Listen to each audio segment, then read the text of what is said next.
Ya, selamat siang untuk teman-teman komunitas Persekutuan Doa Taman Kopo serta pemain kunci yang kami hormati. Sebelum kita mulai, ada baik kita perkenalan dulu ya. Kami mahasiswa dari BINUS Bandung, jurusan Kreatif Entrepreneurship, angkatan 23. Perkenalkan, nama saya Nathaniel, lalu ada Dayendi, Ya, halo. lalu ada Jaya Adistana, Halo. lalu ada Michael Perdana, Halo. lalu ada Dilan Septian, Halo semua. dan yang terakhir ada Nathanael Davin. Halo. Ya, oke. Nah, kita tuh hari ini akan membahas bagaimana bangun startup bagi generasi milenial.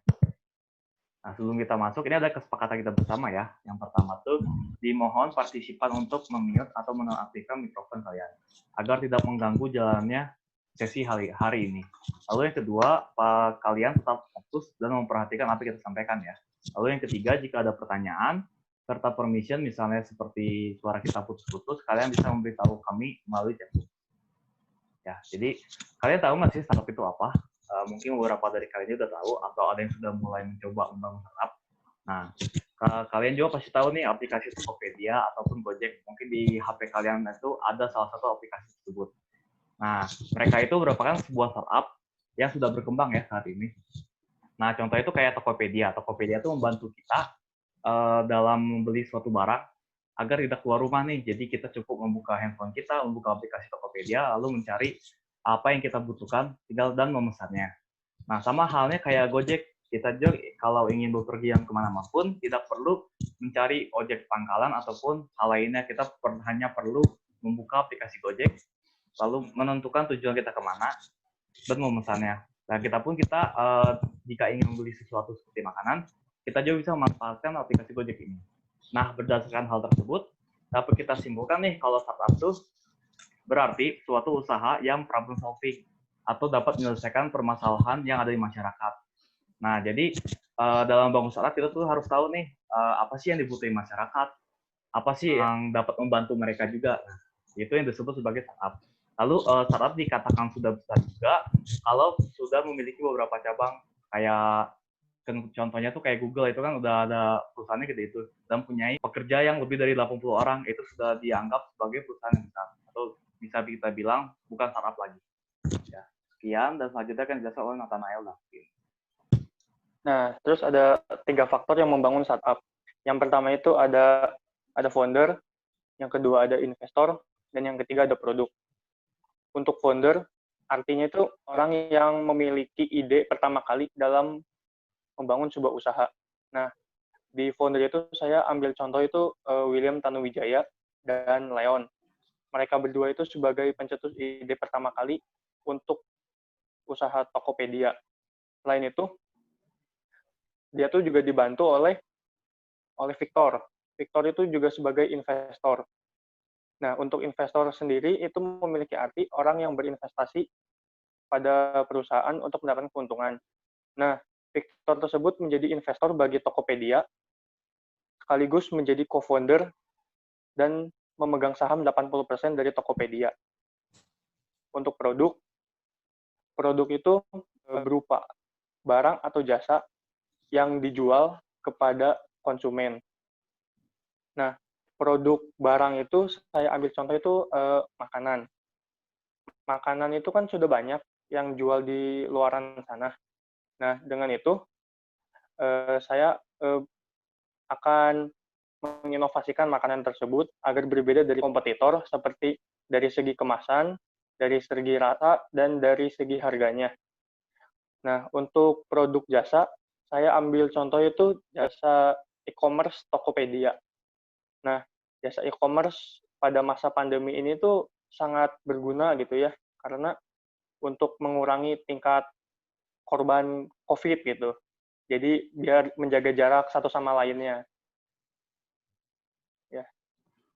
Oke, sekarang saya akan menjelaskan tentang bagian saya, di mana saya akan menjelaskan tentang idea, business model, dan validation. Oke, yang pertama idea.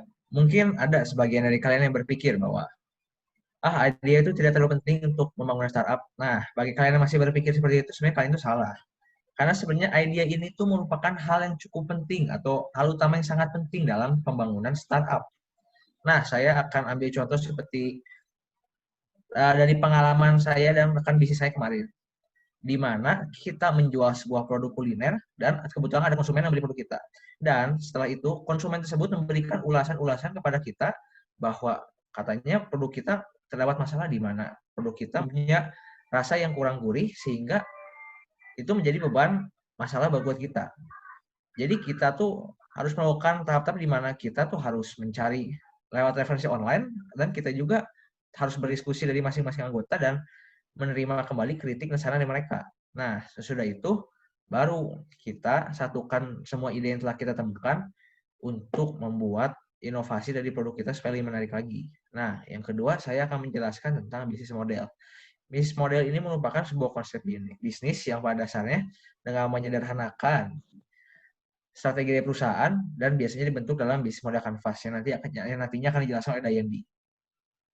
Dan terakhir saya akan membahas tentang validation. Nah, tentang validation ini mungkin saya akan ambil contoh ya. Misalkan dari kalian. Misalkan kalian ingin membuka bisnis clothing. Ya, startup clothing yang baru. Dan pastinya kalian dan anggota-anggota kelompok kalian pasti punya dong banyak ide-ide dari kepala kalian.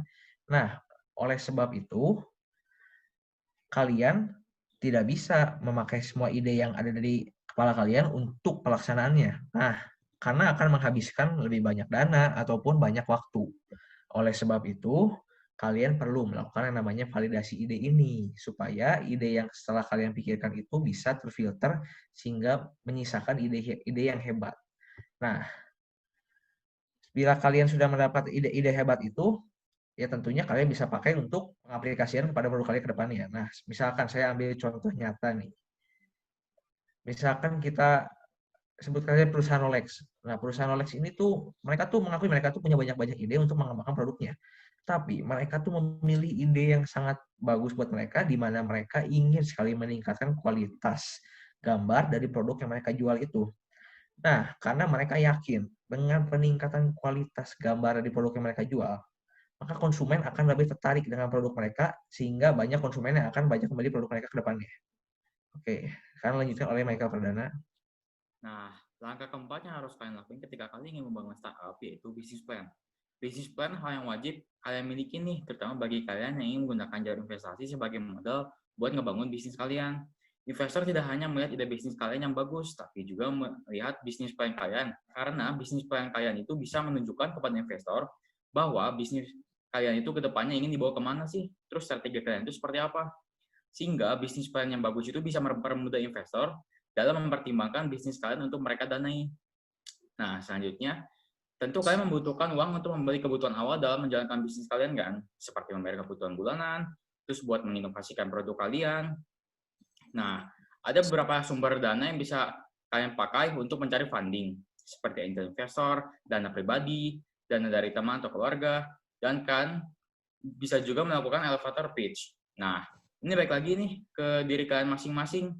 Menurut saya pribadi, karena tergantung kondisi keuangan kalian masing-masing juga, kalau dana yang kalian butuhkan keuangan dari 10 juta, disarankan untuk mencari funding dari angel investor, teman, keluarga, atau bisa juga dari dana kalian sendiri. Nah, jika dana yang kalian butuhkan untuk membangun startup kalian cukup besar, disarankan oleh saya untuk mencari funding melalui investor-investor besar, yang tentu persyaratannya jauh lebih sulit dibanding kalian mencari funding dari teman atau keluarga. Nah, yang terakhir, bangunlah keberadaan offline dan online dari bisnis kalian. Ketika startup sudah terbangun, tentunya kalian menginginkan usaha Anda eksis dan diketahui oleh banyak orang kan? Jadi, usahakanlah bangun bisnis kalian di dunia online atau offline. Contohnya seperti bisnis kami yang berjualan ayam secara online atau sistem PO. Kedepannya kami berencana membuka stand makanan, sehingga keberadaan bisnis kami tidak hanya ada di dunia maya, tapi juga ada toko fisiknya. Sekian. Nah, buat kalian nih yang masih bingung gimana caranya bikin bisnis, nah sekarang kita punya metode yang simpel banget buat bikin bisnis kalian. Namanya design thinking. Nah, design thinking ini ada 5 proses nih. Yang pertama, empathize. Nah, empathize itu gimana kalian memposisikan diri sebagai konsumennya. Jadi misalnya kalian pengen buka bisnis kuliner. Nah, jadi kita harus jadi konsumen dulu. Kita lihat apa sih permasalahan yang ada. Nah, dari permasalahan itu kalian bisa tahu, oh jadi ini yang mereka nggak sukain dari produk ini. Misalnya produk ayam. Oh, ayam ini kurang crispy, kurang garing. Nah, terus ada define. Nah, define ini mengumpulkan informasi dari yang kalian dapetin dari tahap advertise. Nah, informasi ini biasanya kalian bisa dapetin kayak misalnya ayam ini kurang crispy nih. Nah, gimana sih caranya bikin ayam ini makin crispy? Nah, terus dari situ kalian bisa bikin solusi. Solusinya itu di tahap ideat. Nah, ideat itu tahap kalian gimana caranya cari solusi buat ngembangin ide kalian. Misalnya ayamnya kurang crispy, jadi kalian punya ide dan solusi bikin ayamnya pakai tepung atau inovasi kalian. Nah, terus dari situ kalian realisasiin ide kalian tuh di prototype. Nah, di prototype ini kalian bikin produk itu jadi nyata. Misalnya kalian bikin ayam goreng dalam bentuk produk, bukan bentuk ide lagi gitu. Nah, setelah itu baru kita tes ke masyarakat apakah solusi ini udah pecahkan masalah atau belum. Jadi kita melakukan tes ke masyarakat, bisa menjual, bisa bagi-bagi tester. Nah, metode ini kalian bisa terapin buat bikin bisnis kalian. Next. Ya, jadi di sini tuh ada bisnis model kanvas. Nah, bisnis model kanvas ini tuh memang kalau kalian ingin membangun suatu bisnis ya, pasti bisnis model kanvas ini sangat diperlukan karena dengan bisnis model kanvas ini tuh kalian bisa ngejelasin ke investor tuh lebih mudah. Misalkan kayak kalian pengen nyari dana nih. Nah, terus pasti kan investor pengen tahu kayak model-model bisnis kalian tuh isinya gimana aja sih. Nah, bisnis model kanvas ini tuh fungsinya tadi membantu kalian dalam menjelaskan bisnis-bisnis kalian atau strategi-strategi bisnis kalian ke para investor. Nah, jadi ya bisa dibilang sebenarnya bisnis model kanvas ini tuh ya mempermudah kalian dalam memvisualisasikan, menjelaskan strategi-strategi yang kalian punya ke para investor. Nah, di dalam bisnis model kanvas ini tuh ya ada kita sebut 9 building blocks. Nah, yang pertama itu ya tentu kalian harus menjelaskan aktivitas apa aja yang bakal kalian lakuin selama kalian menjalani bisnis itu. Misalkan kayak kalian melakukan pemasaran produknya, terus produksi produknya gimana, terus ada key resource. Nah, key resource ini tuh dia berhubungan dengan sumber daya yang kalian pakai. Misal kayak bahan baku apa aja yang kalian pakai, peralatannya gimana, apa kalian pakai karyawan atau enggak. Nah, terus ada value proposition. Nah, value proposition itu jadi kayak kalian menjelaskan keunikan yang kalian punyai sehingga kalian bisa menyaingi kompetitor lainnya. Jadi kayak misalkan kalian bikin produk di bidang makanan, kayak misalkan bikin batagor. Nah, jadi sebutin kalian batagor kalian tuh apa sih keunikannya sampai kenapa sih konsumen harus mau beli batagor kalian dibandingin menjual batagor lainnya. Terus ada customer relationship. Customer relationship ini tuh jadi gimana caranya kalian mempertahankan loyalitas konsumen kalian. Misalnya kayak mungkin pelayanannya makin lama ditingkatin, terus juga kalian harus mau menerima kritik, misalnya kayak ada feedback dari konsumen, misalkan dari rasanya gimana, harganya gimana. Terus ada customer segment. Nah, customer segment itu kan pasti kalian nentuin, sebelumnya pasti nentuin kan, pas misalkan kalian pengen kayak nargetin misalkan orang-orang dari umur 20 sampai 30 tahun, terus juga kalian mungkin pengen nargetin yang, saya pengennya nargetin masyarakat di perkotaan aja, di pedalaman udah nggak mungkin. Nah, itu customer segment tuh kayak gitu. Terus juga ada cost structure. Nah, cost structure ini tuh dia kayak laporan keuangan kalian yang miliki, kayak misalkan nih, laporan pendapatan kalian tuh gimana, terus juga cash flow-nya gimana, sama kayak misalkan laba ruginya gimana. Jadi, cost structure ini sebenarnya paling penting juga sih, karena kalau laporan keuangan yang kalian punya itu jelas banget, investor juga bakal yakin karena, jadi gue bisa nyediain dana segini nih. Nah, terus ada revenue stream. Revenue stream tuh jadi kayak sumber pendapatan kalian tuh misalkan kan dari ngejual produk mungkin, atau misalkan dapat tip dari hasil jasa antar makanannya, ataupun kayak misalkan kalian ngebuat suatu jasa lain. Nah, itu bisa dimasukin ke revenue stream-nya. Nah, untuk channels itu tuh kayak cara komunikasi penjual kepada konsumennya, kayak cara pendistribusiannya, terus cara menarik minat konsumennya kayak gimana. Nah, selain itu channel tuh juga bisa digunakan konsumen tuh untuk membeli sebuah produk kepada penjualnya melalui media sosial seperti Instagram atau Facebook, Twitter, dan lain-lain. Terus kalau key partnership itu kayak mitra di sebuah perusahaan tuh yang dapat kerjasama dan mendapatkan keuntungan. Saya ambil contoh itu dari Greenfield gitu ya. Greenfield itu kan bekerja sama sama peternak sapi. Mereka itu sama-sama saling menguntungkan untuk mendapatkan bisnis yang lebih maju lagi.